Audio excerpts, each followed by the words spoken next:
What comes to mind when one thinks of the 1920s?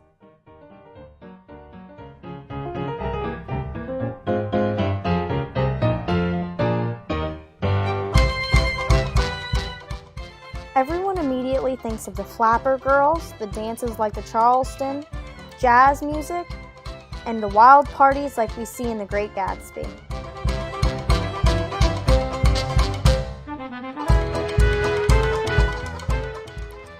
After World War I, people wanted to celebrate their triumph through indulging in excess.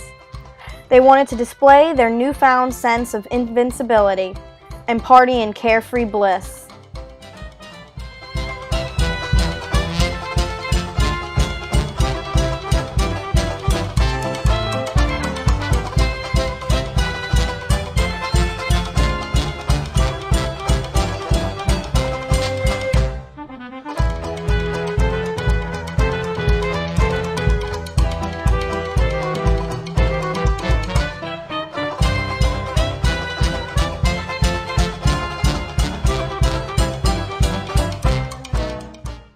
F. Scott Fitzgerald said it was a time when the parties were bigger, the pace was faster, the buildings were higher, the morals looser.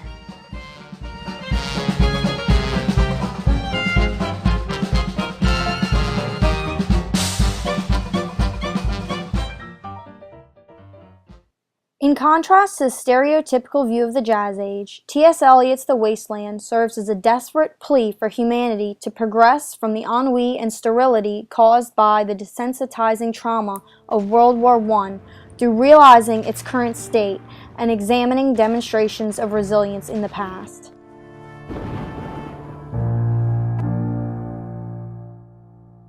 The world was stuck in a period of obscurity.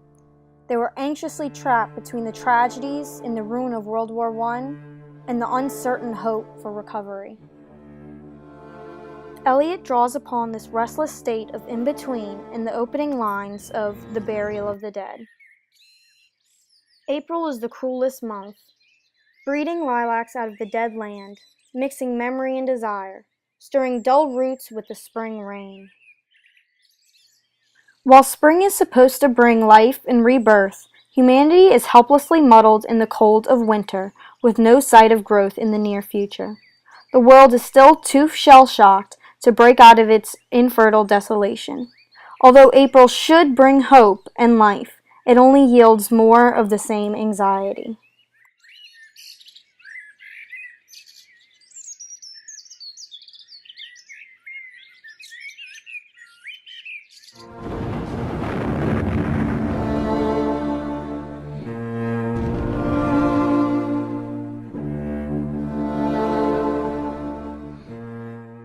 The Great War brought with it many technological advances that completely changed the face of war.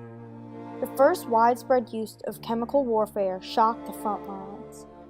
Tear and mustard gases inundated the trenches as the soldiers, too paralyzed by fear to put on their masks, soon fell victim to its effects as lethal gas swelled in their lungs. Eliot alludes to the overwhelming effect of the gas by describing the smells of the perfume in the room talked about in A Game of Chess. These perfumes are reminiscent of the ugly inventions of war.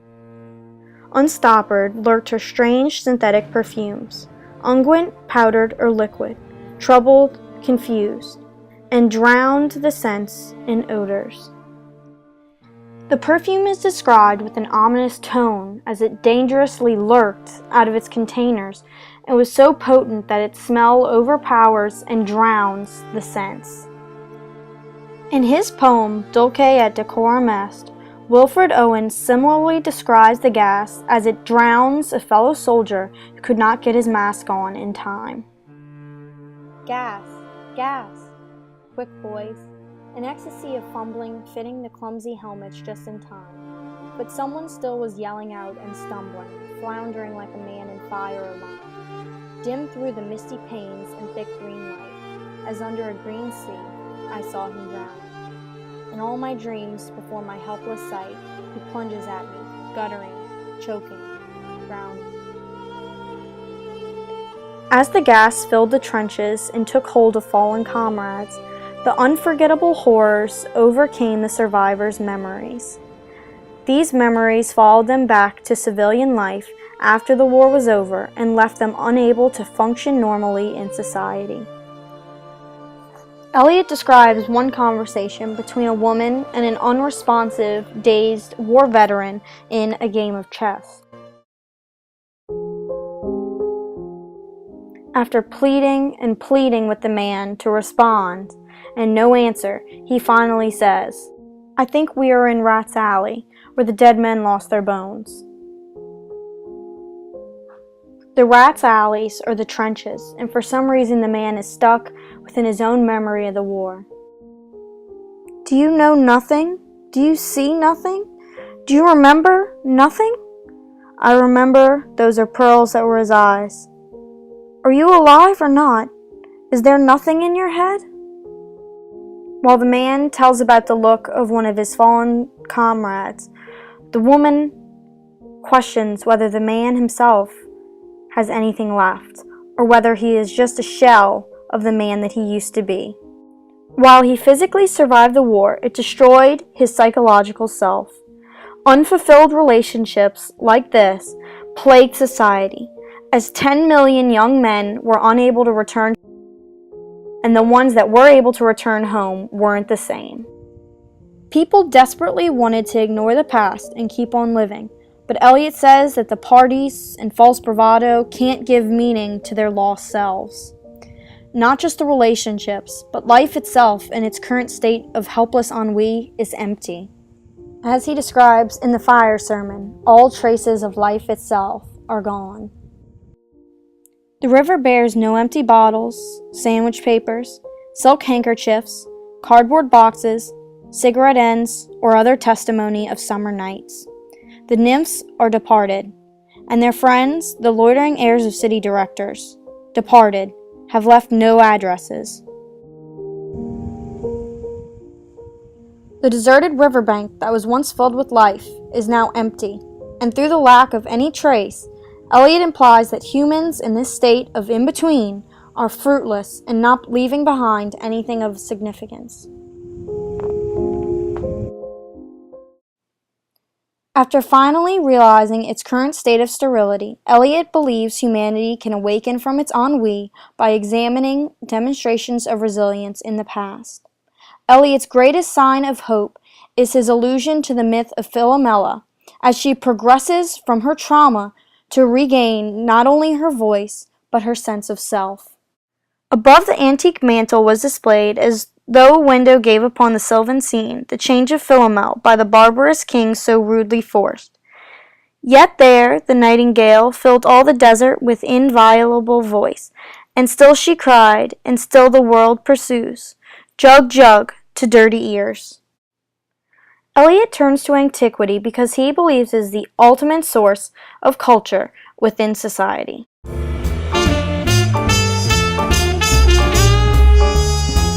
The story of Philomela comes to us from the Roman poet Ovid. It comes from his one of his greatest works, perhaps his greatest work, the Metamorphoses is what it's called, which is a compendium of myths and stories. Philomela was the daughter of King Pandion, who was a king of the city of Athens. And Philomela had a sister named Procne. Her sister Procne was married to a man named Tereus. Tereus was a Thracian king.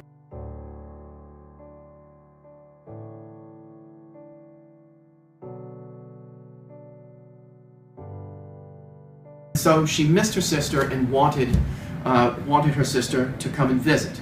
And she told this to her husband Tereus, and so Tereus makes a trip to Athens. As soon as Tereus sees Philomela, though, he falls madly in love with her, and immediately conceives of some sort of plot to do something terrible.